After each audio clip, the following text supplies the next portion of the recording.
Hi everyone, it's Tamsin from tamsinyoung.com, and today we're going to be talking about everybody's favourite topic, which is money manifestation fundamentals. And I've got the 4 steps for money manifestation fundamentals from this book, which is one of my favourites for reading, which is The Secret Daily Teachings by Rhonda Byrne. And in it she talks about the 4 fundamental things to do to manifest money using the law of attraction. Number 1 is think more thoughts of abundance in a day than of lack of money. Number 2 is be happy now without the money. Number 3, be truly grateful for everything you have now. Number 4 is give the best of yourself to others. So we have to realize that manifestation comes through the energy and the emotions that we feel.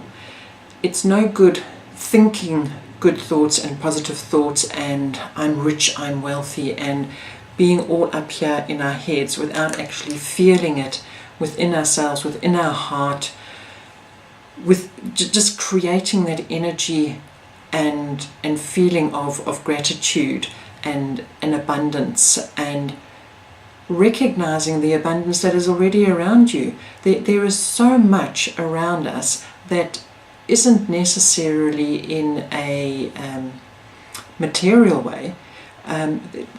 We just have so much on offer for us. Just having a roof over our head, having food in the fridge and in the cupboard, having a car to drive, having access to all sorts of facilities that we have, certainly that we have in Australia. There is so much abundance in and around us, and even if you don't own the item, you can still see something that is abundant in a material way and still reflect on it and be grateful for it. It doesn't have to be your Mercedes-Benz that you see that makes you feel good or think about it. You can just see one driving by and you can go, wow, look at that, look what an abundant country I live in, that there are people around me that can afford these items. If they can do it, then I can do it too, because these items are here for purchase. So anything somebody else has already done, I can also do as well. Number 2 is the be happy now without the money. It's so easy to tell ourselves that when we do something, when something happens, then we'll be happy. You know, when the children are older, when the children have left home, when I've made $100,000, when I've made $1 million. But with that kind of attitude, we're never going to be happy, because we're never going to get there. That milestone is always going to be moved and be somewhere further down the line.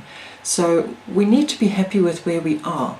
And just because we are accepting and happy where we are now doesn't mean that we don't want to improve ourselves and work somewhere further along and better ourselves. But we can still appreciate what we do have now, where we are now, and be grateful for everything in and around us. And just by appreciating what we do have, where we are now, we can create something better for ourselves, and we can attract more of what we already have. Number 3 is be truly grateful for everything you have now. So that ties in quite a lot with number 2 of being happy now, but it's also being grateful for what you have now. And one of the best books that I've read on gratitude and to help you implement the principles of being grateful is also a book by Rhonda Byrne. She's done a whole series of books and I love all of them. But this book here called The Magic, she goes through 28 days and going through different areas in your life that you can practice gratitude. And in here, where she talks about the magic of gratitude, she says, in your life, the law operates on your thoughts and feelings because they are energy too. And so whatever you think, whatever you feel, you attract to you. And then every action always has an opposite and equal reaction. When you apply the idea of gratitude to Newton's law, it says, every action of giving thanks always causes causes an opposite reaction of receiving. And what you receive will always be equal to the amount of gratitude you've given. And the more sincerely and the more deeply grateful you feel, the more you will receive. Now, if that doesn't inspire you to appreciate and everything around you, then I don't know what is. And as I say, just while you're having those abundant thoughts, practicing gratitude for them, taking something as simple as a glass of water and the water that you drink, when you have a sip of water, saying thank you. Thank you that you have clear, clean water to be able to drink. Whether it's from your tap or whether you've purchased filtered water or whether you filter your own water, the fact that you have that, the fact that you have food to eat, thanking every mouthful that you have, being grateful for it, that energy that you can give out is you just cannot imagine the difference it can make of having that feeling of gratitude in everything that you do. Try it and see what a difference it makes in your life. Number 4 is give the best of yourself to others. Now, often people will say, well, when I get the big break and when I'm in that position that I really want, then I'll really work. But in the meantime, I'm just going to sit here and not really do my best effort because, you know, what the job that I've got at the moment isn't really what I want. So I'm not really going to waste my time or my energy. That's the wrong attitude to have. Whatever you happen to be doing, you need to apply your best to it, because by applying your best to it and giving the best of yourselves to others, that is what's going to go out into the universe, and it will come back to you, and that's how you end up getting new opportunities, by always giving of your best, not being half-hearted in your attempts because you don't think that situation warrants you giving of your best. So give your best of others at all times. And then to those 4 fundamental steps, I'd like to add a bonus 5th step where I'd say take inspired action. It's all very well to say leave the how to the universe. I'm just going to sit and think about what I want to create in my life, and I'm going to think these abundant thoughts about it, and I'm going to be grateful for things. But at the end of the day, you really do actually have to take some action. It's not enough to just sit there and meditate and visualize your future. You do have to get out there and actually do something.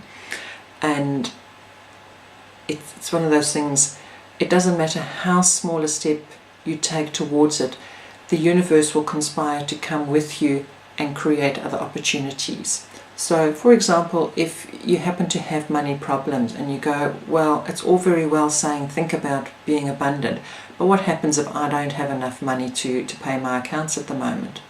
That's fine, that may be where you currently are, but pick a time in the week where you can go and you can sit down, have a look at your accounts and work out what accounts can you actually pay, and pay them. Work out some kind of a plan of how you can pay off the rest of the money that you owe. Contact the people, tell them what your situation is. A bit of communication can open up doors, can open up understanding with others, that they can see where you are, and you never know what help may come from that. And just by making a plan and communicating with the people that you owe money to, that can relieve a lot of the stress, because people understand where you are at. And you can take that time to worry about it, but limit the amount of time that you're going to spend stressing about it. You say, right, I'm going to spend an hour today working on my accounts, paying my accounts that I can, and then making up a plan for where I'm going to go. And then after that, I'm going back to my thoughts of abundance and gratitude. And until next week, when I'll repeat the process. But you limit how much time you spend on the worry in that situation. If you want to have a certain amount of money in your savings account, well, it's no good dreaming and thinking and visualizing about having $10,000 in your savings account without actually doing anything towards it. The action you can take is open up a special savings account, keep it separate to your current account, that you can't just access it when you feel that you need that extra little bit of money. Set up a direct debit to that account. Even if you start by saving $1 a week, just by having that money transferred over on a weekly basis, at the end of the year you'll have $52. Yes, it may not be that much money and you may not be able to do that much with it, but it's $52 more than you had at the beginning of the year. And by showing the universe that you are disciplined enough to make that start in putting money away, it'll come to the party and you'll find extra money coming in. And your mind will start thinking differently when you're spending money. You can go, do I want to spend the money on here, or would I rather put it into savings? And you start making better conscious choices as to where you want to put your money. So think about what you want, make sure it falls in line with your priorities and your values, and then start taking inspired action. And then keep an eye out for those little signs from the universe that it gives you to follow, so that you can end up making your dream your reality. So I hope those tips are helpful for you, and I'd love you to share any ideas that you have or how you've gone about manifesting in your life.